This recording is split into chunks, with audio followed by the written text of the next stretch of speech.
and a very good evening and welcome to the news tonight. I'm Tracy Shilchi. In the next half hour, I'll be getting you the latest from India and across the world, what's making news, and of course the big focus remaining on the economic survey and expectations from the union budget tomorrow. We'll get you all that, but first, the headlines.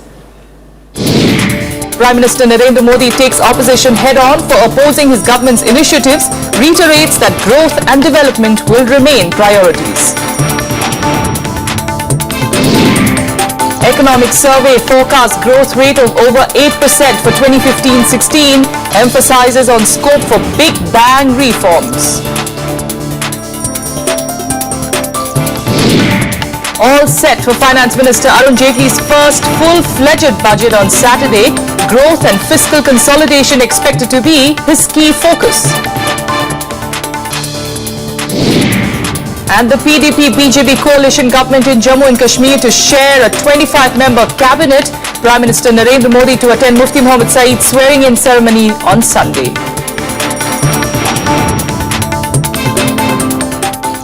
The top story, generally known as the Statement of the Government's Intent for the Economy, the NDA government's economic survey for 2014-15 predicts that India will soon become the world's fastest growing economy with a growth rate of more than 8%. It also noted that India had hit an economic sweet spot and had room for big-ticket reforms. Taking the current government's massive political mandate as an endorsement for the reform path, the economic survey says India has a historic opportunity to aim for a double-digit growth rate, while assuming that private investment will be the primary driver of growth in the long run. It says the government needs public investment in the short run. According to the survey, the government will adhere to a fiscal deficit target of 4.1% of the GDP in 2014-2015. It says retail inflation for 2015 could be between 5 and 5.5%. Farm output, however, is likely to lag behind at 4%, while estimating the current account deficit to fall to 1% of the GDP in the next fiscal. Government has clearly indicated that the government is on the course to the economic reforms despite political roadblocks in parliament. The survey highlights that tax estimates of the government are overestimated and there's need to increase revenue generation. This may dampen the expectations of corporate India that Arun Jaitley will announce a number of tax SOPs in his budget on Saturday. They will have to be correcting the tax structure that is in place. They will have to be creating a level playing field.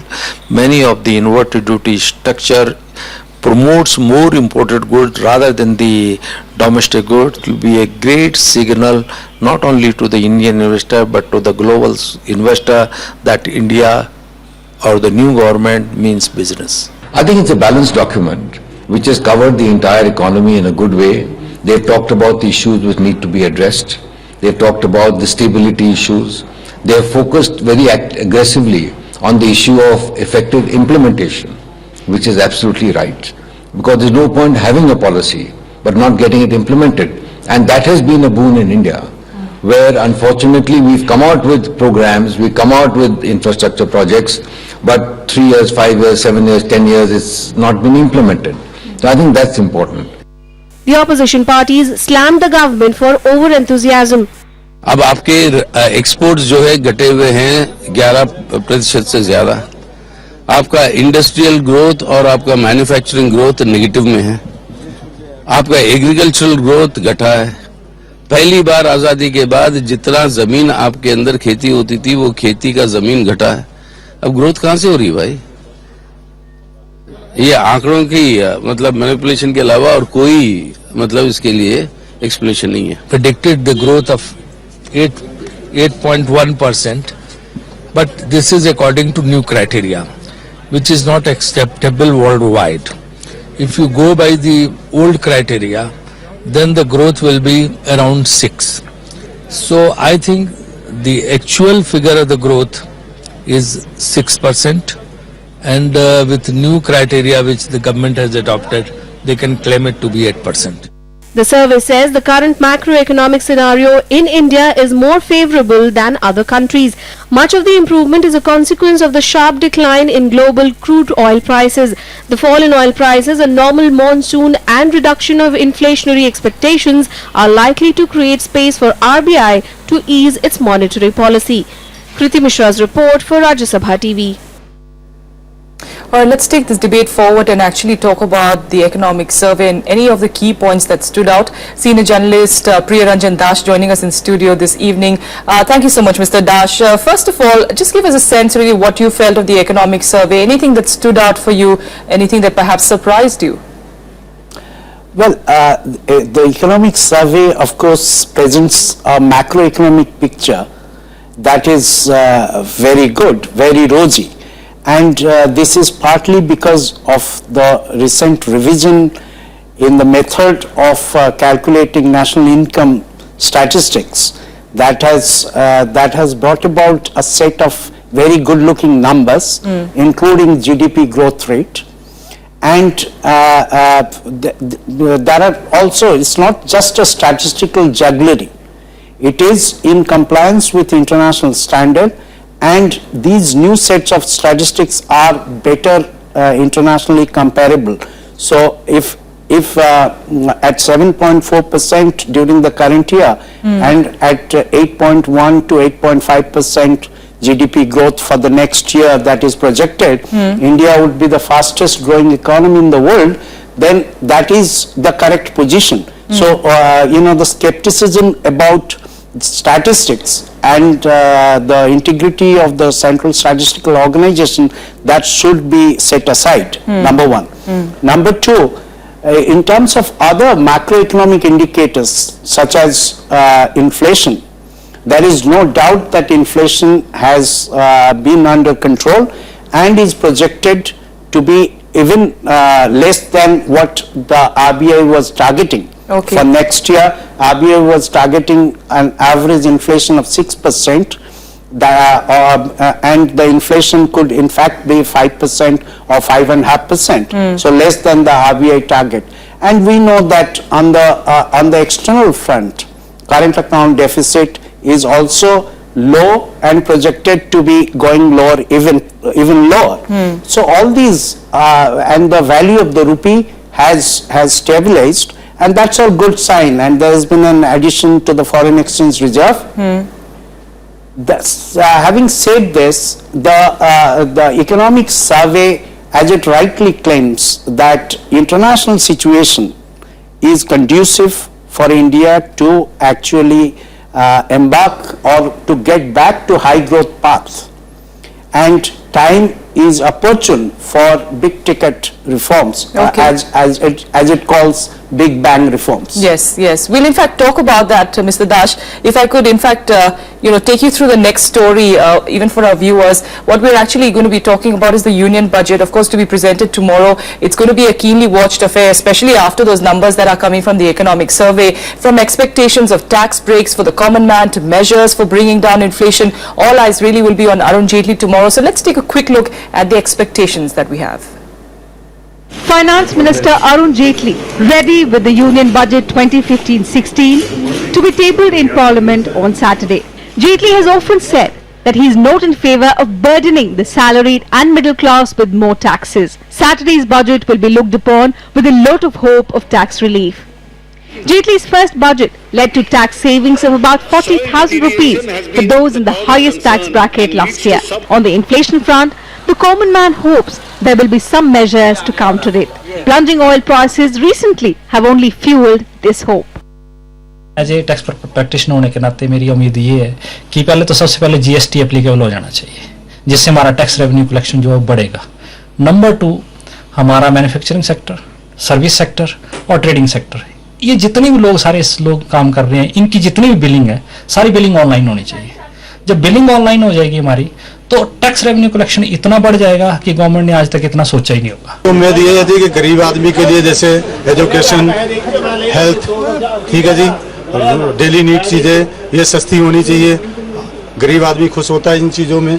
The budget is also expected to give a big push to Prime Minister Narendra Modi's Make in India campaign with incentives for several sectors. A push to indigenous manufacturing will boost jobs and help rejuvenate an underperforming economy. It will be a very important budget for India, and effectively last 5-6 years we didn't have the kind of growth that is required by India.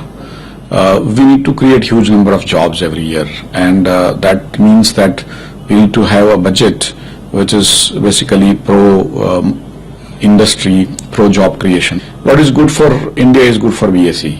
Jaitley has promised to implement the nationwide goods and services tax from the 1st of April 2016. A bill was introduced in Parliament in December to rationalize state and central indirect taxes into a harmonized sales tax. However, its passage will depend on whether the Finance Minister keeps his promise to compensate states adequately. Investors will also keenly watch the budget speech to see if it finds a way to boost capital spending while exercising fiscal restraint. Bureau Report, Rajya Sabha TV. We continue to have senior journalist Priya Ranjan Dash with us in studio. Mr. Dash, like we were talking about those big ticket reforms, by the looks of the economic survey, the numbers that came out, and by the kind of expectations that are building up, it seems like there's going to be some big reforms that may be announced. But then a lot of market insiders also saying perhaps Jaitley is going to play the safe card. Well, if you try to understand what will be the main objective of the budget tomorrow, the main objective of the budget tomorrow would be to boost economic growth. That is to take India back to a high growth path. Now, how will it do that? It will try and do that by increasing investment, and since private sector investment is not going to come in a hurry, it is the public sector investment, that is the government investment, particularly in infrastructure and other such growth enabling facilities, that have to be stepped up. And so the budget would do that while staying within the fiscal constraint or the fiscal consolidation roadmap that has been laid out. Because if you relax on the fiscal consolidation roadmap, then you would be endangering the macroeconomic stability that you have achieved on the inflation and on the value of the rupee and other things that we spoke about in the earlier segment. Yes. Now, so if you look at the central message that goes out from the economic survey for tomorrow's budget, and if I may quote the survey says that expenditure control and expenditure switching from consumption to investment, both in the upcoming budget and in the medium term, will be key. Okay. Indeed, that is the main thing that we should be looking forward to. All right. Of course, on the revenue side, there are expectations, because this is a government which is a new government that's going to present its full year's budget. Absolutely. Last year, the finance minister had promised and said that he was unable to do much in terms of leaving more disposable income with the people. Now, that is something that you should attempt doing this time, because if you leave more disposable income with people, people would either save it or they will spend it. In both cases, it will be good for the economy, because if they spend it, then the demand compression that we now notice in many sectors, that will get a boost, and so that will give a boost to manufacturing and other such activities. And if the disposable income part of it is saved, then that will get channelized to higher investment in the economy, which will again promote growth of incomes and creation of jobs. All right, big pressure really, actually, if you come to think about it, the amount, the last 9 months especially, and how, all the factors have been at least leading up, to perhaps some good news really, especially for the Aam Aadmi. So we'll have to wait and see. Priya Ranjan Dash, thanks so much for joining us, and, tomorrow as well, we'll be taking a closer look, of course, at the budget when it will be announced there in Parliament by Arun Jaitley. And do join us on Rajya Sabha TV live from 8 a.m. onwards. We'll be taking a look at the budget closely. Meanwhile, let's take you through the other news now. In Jammu and Kashmir, we'll finally get a new government on Sunday after days of negotiations between the PDP and the BJP. Meeting earlier today, Prime Minister Modi assured would-be CM Mufti Mohammad Saeed he would attend the swearing-in ceremony. Here are the details. The much delayed meeting between Prime Minister Narendra Modi and PDP patron Mufti Mohammad Saeed took place at the Prime Minister's residence today, putting an end to speculations about a last-minute hitch in the alliance. Saeed will now be sworn in as the Chief Minister of Jammu and Kashmir for a second time on Sunday, 1st of March. He will be heading a 25-member cabinet, which will have 12 BJP MLAs, including the Deputy Chief Minister. मैं प्रधानमंत्री से मिला, उनका भी vision वसी है वो मुल्क जैसे कहते हैं कुछ बात है कि हस्ती मिटती नहीं हमारी. I think उनको भी पूरा एहसास है कि चलाना है. We have found common ground. ये तो करना पड़ता है ना, हिलना पड़ता है. One has to be flexible. The BJP, which will be a part of a coalition government for the first time in Jammu and Kashmir, hailed it as a historic agreement. तत्वगत्वा हम सारे कठिन मुद्दों पर भी एक कॉमन ग्राउंड बनाकर, एक सहमति बनाकर आगे बढ़ पा रहे हैं. उस सहमति बनाते समय राज्य का हित और राष्ट्र का हित को किसी प्रकार की समस्या ना आए, उसका भी ध्यान रखकर देश हित में, राज्य हित में, जनता के हित में एक अच्छा निर्णय लेकर आगे बढ़ने का प्रयास हमने किया है. This is a historic occasion and a historic opportunity, and I think this is the best decision that could have happened given the kind of mandate that has been thrown up in the state of Jammu and Kashmir. The opposition parties termed it a politically motivated alliance, calling it a defiance of the people's verdict. Ground में ये दोनों जमातें जो है अलग अलग इनका agenda रहा है, लेकिन अब कॉमन मिनिमम प्रोग्राम है, उसको सारी पब्लिक देखेगी कॉमन प्रोग्राम क्या बनाया है इन्होंने और उससे लोगों की जरूरतें किस हद तक पूरी हो रही हैं. They are ideologically poles apart, but Mufti Muhammad Saeed can go to any extent for the sake of power.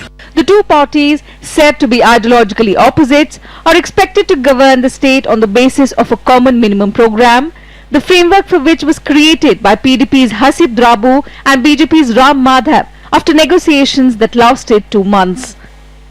Bureau Report, Rajya Sabha TV. The two-day discussion on the motion of thanks on the President's budget speech ended in the Lok Sabha with Prime Minister Narendra Modi's statement. The Prime Minister criticized the opposition for opposing major initiatives while underscoring that growth and development of all will always remain his top priority. At the conclusion of the two-day discussion on the motion of thanks on the President's speech, Prime Minister Narendra Modi insisting that his government is ready to make changes in the land ordinance. He said his administration was ready to fix anything that goes against farmers. क्या गलती correct करना हमारी जिम्मेवारी नहीं है क्या? ये एक छोटा सा उपाय है कि भाई इस गलती को करेक्ट करना है. आपने किया हुआ हम उसको नकारते नहीं है. आपने जो कोशिश की है उसको हम कुछ रह गया तो जोड़ना चाहते हैं, इसलिए हम आपका साथ सहकार चाहते हैं. कृपा करके इसको राजनीति के तराजू से मत तोलिए. और मैं आपको विश्वास दिला रहा हूं, इसमें अभी भी आपको लगता है कि किसानों के खिलाफ एक भी चीज है, मैं उसमें बदलाव करने के लिए तैयार हूं. In his hour-long speech, the Prime Minister also came out strongly on the issue of communalism, disowning some of the remarks made by both BJP and Sangh Parivar leaders. Modi declared that as Prime Minister, it was his responsibility not to allow ridiculous comments. हमारे देश में राजनीतिक कारणों से संप्रदाय का जहर घुलता चला जा रहा है और आज से नहीं चला जा रहा है, लंबे अरसे से चला जा रहा है, जिसने देश को तबाह करके रखा हुआ है. भारत को प्रेम करने वाले हर व्यक्ति के लिए ये बात साफ है, यह देश विविधताओं से भरा हुआ है. विविधता में एकता, यही हमारे देश की पहचान है, ये हमारी ताकत है. While listing the achievements made by his government, the Prime Minister made scathing references to Manrega, the flagship program of the UPA. He also referred to his slogan of Sabka Saath, Sabka Vikas, for which he said he sought the cooperation of the opposition for the benefit of everyone. The TMC Sogato Roy moved an amendment on incidents of communal disturbances which fell through after division. While 61 members supported it, 203 opposed it. There were 4 abstentions. Bureau Report, Rajya Sabha TV. And now let's take you through more national news and updates in Nationwide. The Sri Lankan Navy arrested 86 fishermen for allegedly poaching in its waters. Around 10 fishing boats were also seized. Talks between Sri Lanka and India on the fishermen issue slated for the 5th of March have also been postponed. NDA ally PMK has demanded the central government's intervention in the matter. A Delhi court sent 2 more people to custodial interrogation in the corporate espionage case. The accused were identified as Jitendra Nagpal and Vipin Kumar. They were arrested on suspicion of running a scam by stealing documents from Petroleum Ministry and selling it to energy consultants and private companies. The Aam Aadmi Party government in Delhi is all set to form the Delhi Dialogue Commission on Friday. Delhi Chief Minister Arvind Kejriwal is expected to be its chairman, while Ashish Khaitan, who plays a lead role in organising the mini conclaves, will be the vice chairman. The commission will be responsible for effective implementation of the 70-point plan manifesto of the Delhi government. A quick break here, but still ahead. Ukrainian troops and pro-Russian rebels continue to withdraw their artillery from the front lines for a second day.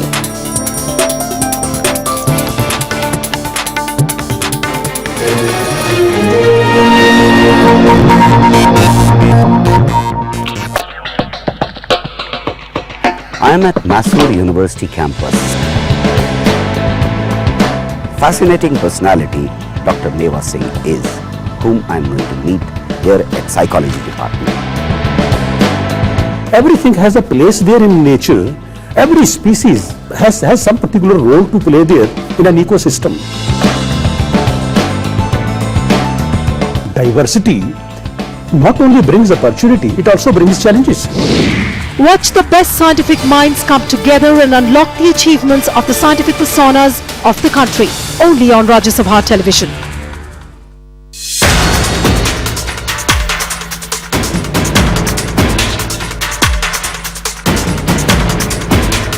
आम budget 2015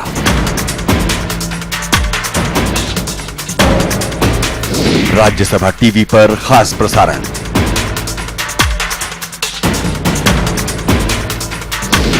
वित्त मंत्री का भाषण, जानकारों का विश्लेषण। मुंबई, दिल्ली और बेंगलुरु से देखिए कल सुबह 8 बजे से रात 10 बजे तक लाइव, सिर्फ राज्यसभा टीवी पर।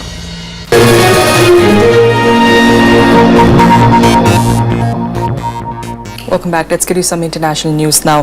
The ceasefire in eastern Ukraine seems to be holding up for now. Ukrainian troops and pro-Russian rebels were seen withdrawing their weapons for a second consecutive day on Friday. The withdrawal gives hope that peace has returned to the region, at least for now.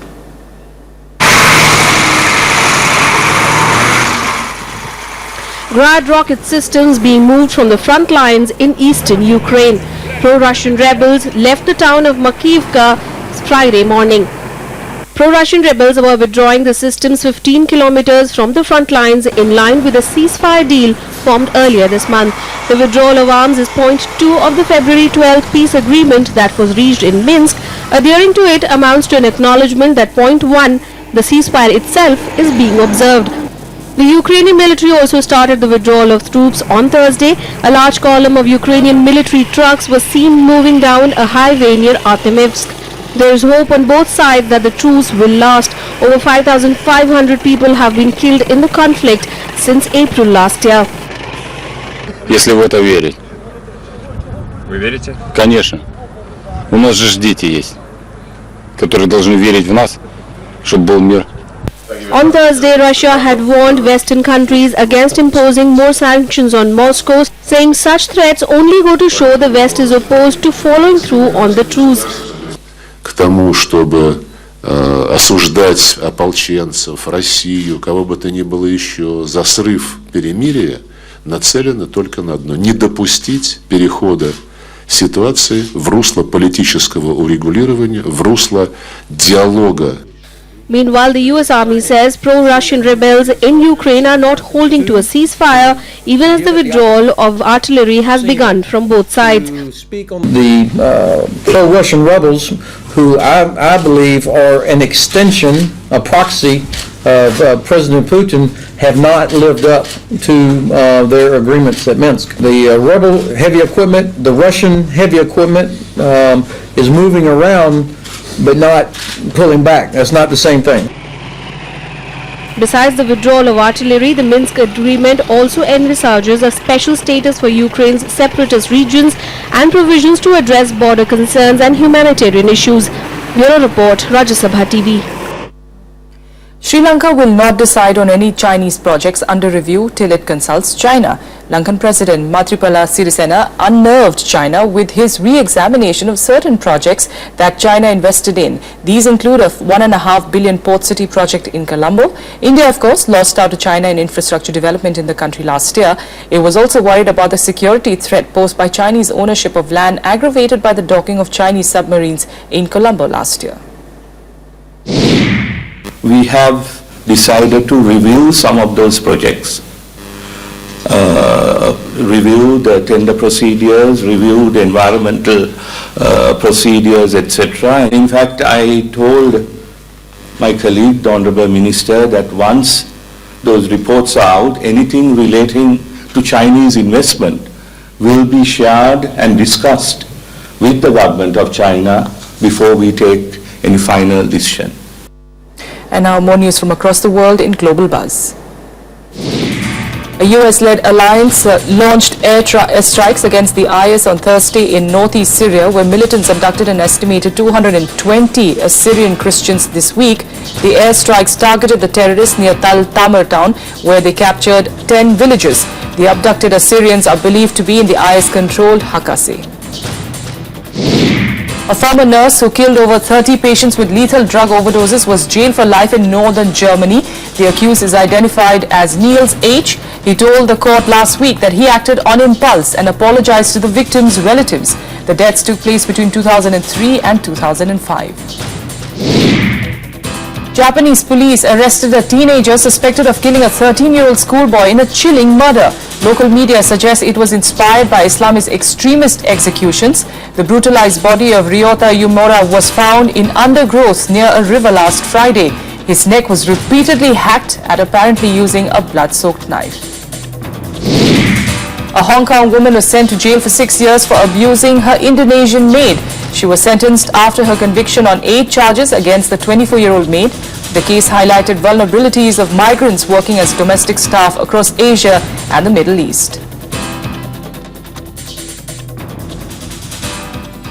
All right, some cricket action now. In India will try to complete a hat-trick of victories when they take on Minnows United Arab Emirates in their third Group League match at Perth tomorrow. India's starters favourites, having won their opening matches against Pakistan and South Africa. UAE are without a win so far. Pacer Mohammad Shami will miss the match due to knee injury, but India will also be without the services of coach Duncan Fletcher, who left for South Africa for the funeral of his father-in-law. Team director Ravi Shastri will guide the team in his absence. Meanwhile, in one of the biggest victories at a World Cup, South Africa today defeated West Indies by 257 runs in their Pool B game at the Sydney Cricket Ground. After winning the toss and batting first, South Africa piled up a huge total of 408 runs, losing 5 wickets.